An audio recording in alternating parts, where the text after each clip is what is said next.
How's it, everyone? Welcome to another court checklist right here on OpenCourt. So on the last court checklist, we talked about string patterns of a racket and how there are basically two types, open and closed string patterns.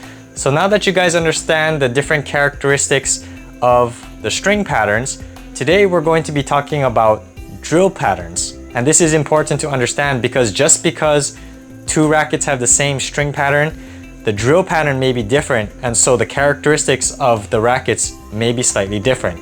So first of all, what is a drill pattern? Well, if you look at the side of a racket here, you'll see the holes, the grommet holes drilled into the racket, and the spacing of the holes, that's basically what the drill pattern is. So to understand the difference between the different drill patterns, I have two Speed Pros here.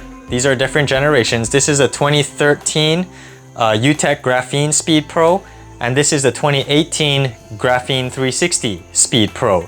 These have the same string pattern. They're both 18 by 20, but they have different drill patterns. So I don't know if you guys can see, but the older model, the 2013 one here, actually has a slightly tighter drill pattern than this more recent model. The 2018 Graphene 360 Speed Pros 1820, if you can see, the spacing of the strings is a little bit more open, which means that this version is going to play slightly more powerful and get a little bit more easy spin than the previous generation. The previous generation will have more control and a lower launch angle. So it's important to understand that just because these two rackets have the same string pattern, they're not going to play exactly the same. It's because the drill pattern and the spacing of the strings is slightly different.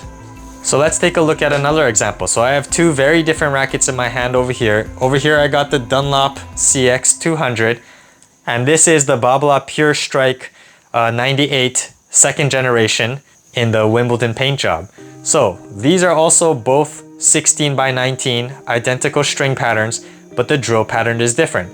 Let's take a quick look at this Pure Strike right here. If you'll notice, it has 8 grommet holes down in the throat over here, which means that the center mains over here are actually tighter than the other Dunlop racket.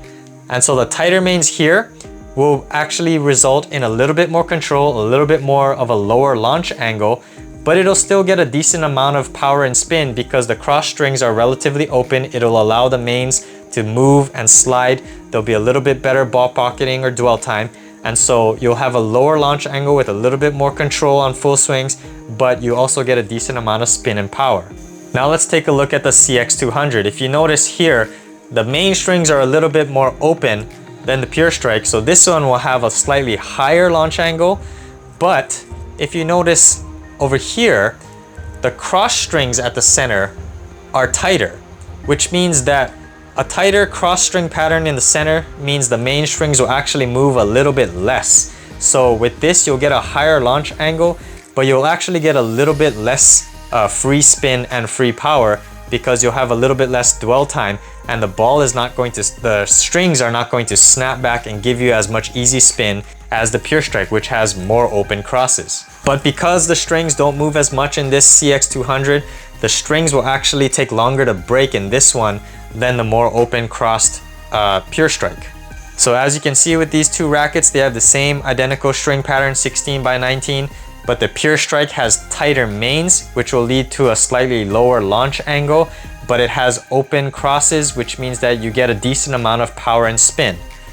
The CX200, on the other hand, has more open mains, which means that the ball is going to come off at a higher trajectory. So this will have a slightly higher net clearance, but the cross strings at the center are tighter, which means that the mains will move less, which will give you a little bit less spin and power. Now, to be honest, to those people who aren't really sensitive to these types of things, you guys probably won't notice the difference. But for someone like me who tinkers and tests a lot of different rackets, there is a difference. So if you guys are demoing a racket and you want to know which is better for you, pay attention to the drill pattern, because based on the spacing of the strings, the racket is going to play differently. So I hope today's court checklist on racket drill patterns was useful to you guys. I hope you guys learned something new. If you guys like this court checklist and want to see more like it, be sure you overhead smash that like and subscribe button, and I'll see you on an open court.